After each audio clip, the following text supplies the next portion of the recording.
Assalamualaikum warahmatullahi wabarakatuh. Saya Dela Ainur Rohma, NIM 1819 1040 1014 dari program studi Teknik Kimia Fakultas Teknik Universitas Jember. Di sini saya akan menjawab beberapa pertanyaan dari studi kasus yang ada. Nah, berikut studi kasusnya. Sebuah pabrik atau perusahaan terkenal di Surabaya yang bergerak di bidang consumer goods ingin menerapkan sistem manajemen terpadu untuk mendapatkan sertifikasi pada 3 jenis sistem manajemen. Yang pertama, sistem manajemen mutu, yang kedua, sistem manajemen lingkungan, dan yang ketiga adalah sistem manajemen keselamatan kerja. Untuk memudahkan implementasi ketiga sistem manajemen ini, pihak manajemen Puncak ingin melakukan studi terlebih dahulu untuk mengetahui kesiapan perusahaan. Ternyata, dari hasil studi pendahuluan didapatkan hasil sebagai berikut. 1. Banyak penurunan mutu produk sehingga mempengaruhi penjualan produk yang cenderung menurun. 2. Tingkat kinerja karyawan pabrik masih di bawah standar. 3. Tingkat penerangan pabrik masih di bawah standar. 4. Tingkat kebisingan pabrik masih kelewat batas dikarenakan perangkat safety yang belum memadai. 5. Banyak kuesioner dari pekerja yang menyatakan bahwa mereka sering merasakan penyakit yang sumbernya dari paparan debu dan gas bahan organik di tempat mereka bekerja, suhu dan tingkat kelembapan di tempat kerja yang kurang pemantauan. 6. Tingginya jumlah kecelakaan kerja akibat luka atau cedera. Banyak pekerja yang mengalami cedera otot akibat kesalahan cara memindahkan barang yang berat atau pegal-pegal ringan yang dialami oleh karyawan bagian administrasi sehingga cukup sering menimbulkan absensi karyawan.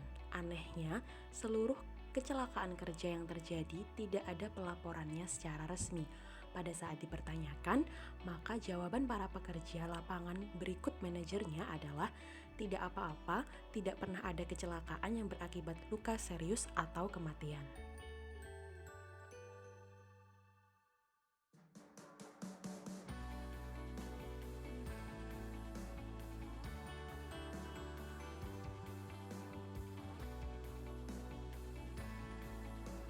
Menurut saya, yang harus dilakukan oleh pihak manajemen Puncak untuk memperbaiki temuan-temuan yang ada pada studi pendahuluan yang sebelumnya sudah dilakukan, yaitu mengurangi faktor-faktor yang mengakibatkan kecelakaan kerja atau ketidaknyamanan kerja di lingkungan kerja tersebut.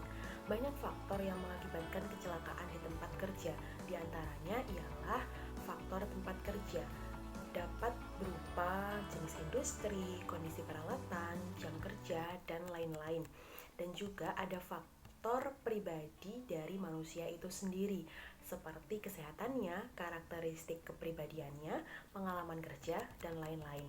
Nah, pertama untuk faktor tempat kerja, seperti 1. Jenis industri, yang mana jenis industri di sini sangat berpengaruh terhadap keselamatan kerja.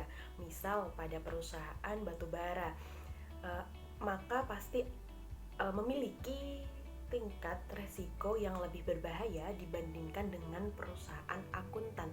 Nah, pada studi kasus ini lingkungan kerjanya yaitu pabrik consumer goods, yang mana probabilitas kecelakaan kerjanya itu lebih tinggi. Jadi untuk menanggulanginya yaitu melakukan preventive maintenance, misalnya dengan memberikan tutorial tentang bagaimana cara mengoperasikan mesin dengan aman. Kedua yaitu jam kerja. Pada jam kerja ini tidak boleh terlalu panjang karena dapat mengakibatkan para pekerja kehilangan konsentrasinya yang dapat berakibat ketidakhati-hatian pekerja tersebut terhadap pekerjaannya. Apabila pekerjaan yang banyak melibatkan aktivitas fisik, maka jam kerja harus singkat karena akan berpengaruh terhadap kesehatan dalam jangka waktu yang panjang. Ketiga ialah lampu penerangan. Nah, pada lampu penerangan ini apabila terlalu terang maupun terlalu redup, maka dapat membahayakan mata para pekerja dan akan mengganggu konsentrasi para pekerja tersebut. Oleh karena itu, untuk lampu penerangan ini tidak boleh terlalu terang maupun terlalu redup. Keempat yaitu suhu. Nah, untuk suhu di tempat kerja itu juga harus disesuaikan agar pekerja menjadi nyaman. Suhu di tempat kerja tersebut tidak boleh terlalu panas maupun terlalu dingin karena akan mengakibatkan pekerja tidak bisa melakukan pekerjaannya dengan maksimal.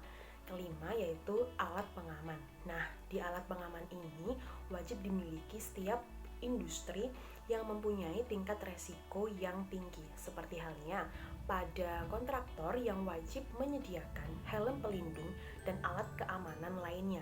Oleh karena itu, apabila tidak terdapat alat keamanan atau pengaman, maka akan membahayakan para pekerja tersebut. Keenam, tekanan kerja. Pada tekanan kerja ini dapat membahayakan bagi kesehatan para pekerja karena seperti lingkungan kerja yang tidak kondusif untuk bekerja, beban kerja yang menumpuk akan mengakibatkan stres pada pekerja. Nah, yang kedua yaitu faktor pribadi seperti satu, alkohol dan penggunaan narkoba, yang mana apabila pekerja mengkonsumsi alkohol dan narkoba dapat menyebabkan diri sendiri akan celaka, bahkan akan menyebabkan orang lain pun ikut celaka juga. Nah, kedua adalah bidang kesehatan. Pada bidang kesehatan ini, para pekerja harus mengetahui kondisi dirinya sendiri. Apabila merasa sedang sakit, sebaiknya tidak perlu memaksakan diri untuk bekerja, karena hal tersebut akan membahayakan diri sendiri. Ketiga adalah kemampuan kognitif, yang mana apabila pekerja yang tidak memiliki kemampuan kognitif yang baik dapat membahayakan dirinya sendiri. Contohnya bila terjadi suatu bencana gempa bumi di tempat kerja tersebut, tapi pekerja tersebut menggunakan lift untuk turun dari gedung tersebut, tidak menggunakan tangga darurat, maka hal tersebut dapat mengakibatkan atau membahayakan dirinya sendiri. Yang keempat ialah pengalaman kerja. Pengalaman kerja juga dapat menentukan keselamatan kerja. Misalnya, jika pekerja baru yang belum handal dalam mengoperasikan mesin-mesin yang berbahaya, maka akan dapat membahayakan dirinya sendiri. Oleh karena itu, pengalaman kerja sangatlah diperlukan. Yang kelima adalah karakteristik kepribadian. Kepribadian pekerja juga akan mempengaruhi terhadap keselamatan kerja. Contohnya saja, apabila pekerja tersebut mudah emosi, maka konsentrasinya akan terganggu dan akan mempengaruhi tindakan-tindakan yang akan dilakukan ketika bekerja, sehingga kecelakaan kerja sangatlah mungkin terjadi. Keenam yaitu usia. Usia pekerja juga mempengaruhi keselamatan kerja. Contohnya saja, para pekerja yang usia lanjut tidak mungkin diberikan pekerjaan yang memerlukan kekuatan fisik untuk pekerjaannya, karena jika itu terjadi maka akan mengakibatkan kecelakaan kerja. Ketujuh yaitu kelelahan. Jadi jam kerja yang panjang tentu akan membuat pekerja kelelahan. Oleh karena itu, pekerja tidak boleh memaksakan diri untuk bekerja terus-menerus. Lebih baik istirahat sejenak apabila sudah merasa lelah, karena jika tidak, kecelakaan kerja akan terjadi.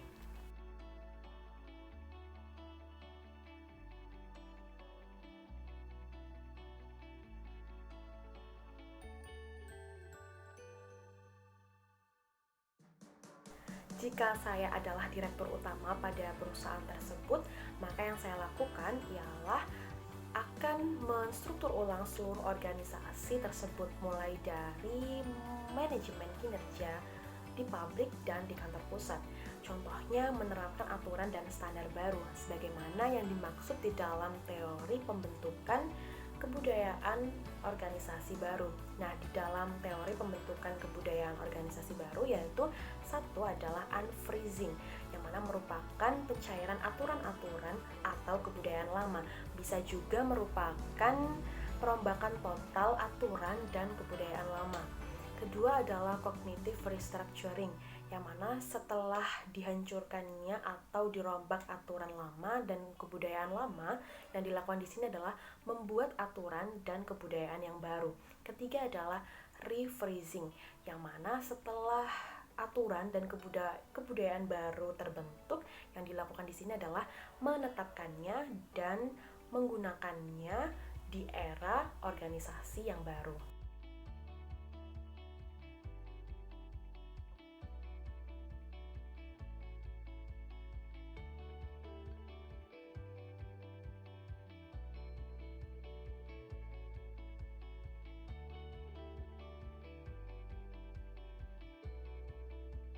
Sistem manajemen keselamatan dan kesehatan kerja yang disebut sebagai sistem manajemen K3 merupakan bagian dari sistem manajemen organisasi secara keseluruhan yang meliputi struktur organisasi, perencanaan, tanggung jawab, pelaksanaan, penerapan, pencapaian, pengkajian, dan pemeliharaan kebijakan K3 dalam rangka pengendalian resiko yang berkaitan dengan kegiatan kerja untuk menciptakan tempat kerja yang aman, efisien, dan produktif. Nah, keuntungan dari program K3 ini yaitu 1. Mencegah dan mengurangi kecelakaan dan penyakit akibat kerja. 2. Menciptakan tempat kerja yang aman terhadap kebakaran, peledakan, dan kerusakan, yang mana pada akhirnya akan melindungi investasi yang ada serta membuat tempat kerja lebih sehat. 3. Menciptakan efisiensi dan produktivitas kerja karena menurunnya biaya kompensasi akibat sakit maupun kecelakaan kerja. Berikut merupakan tahapan program K3 terkait kasus tersebut. 1 adalah tempat kerja, yang mana pabrik consumer goods yang isinya adalah mesin produksi dan barang berat yang harus diangkut. Kedua adalah kecelakaan kerja, yang mana cedera karena interaksi anggota tubuh dengan mesin produksi dan cedera otot karena harus mengangkat barang-barang yang berat. 3 adalah penerapan program K3 yang terkait dengan masing-masing kecelakaan kerja. Pertama adalah cedera karena interaksi dengan mesin produksi, dengan memberikan training tentang cara mengoperasikan mesin produksi secara aman. Dan yang kedua adalah cedera otot, yang mana dengan memberikan tutorial tentang caranya mengangkat barang berat. Misalnya, pada saat mengangkat barang berat tersebut, posisi tubuh harus dalam keadaan jongkok. Apabila dalam keadaan berdiri, maka akan merusak tulang belakang. Ketiga adalah penyakit karena menghirup gas dan debu hasil produksi, yang mana harus memberikan safety gear yang memadai, seperti halnya adalah masker. Nah, yang keempat adalah kebersihan lingkungan kerja. Di sini harus lebih ketat dalam kontrol kebersihan dan memberikan program pembersihan secara berkala. Yang kelima adalah tempat kerja yang bising. Nah, di sini kita harus mengurangi tingkat kebisingan atau memberikan pekerja earmuff agar pendengarannya itu tidak rusak. Dengan terwujudnya tempat kerja yang aman dan nyaman, yaitu setelah program K3 berhasil dilaksanakan atau dilakukan, maka terwujudlah perusahaan yang aman dan nyaman dan siap untuk mendapatkan sertifikasi terkait manajemen terpadu.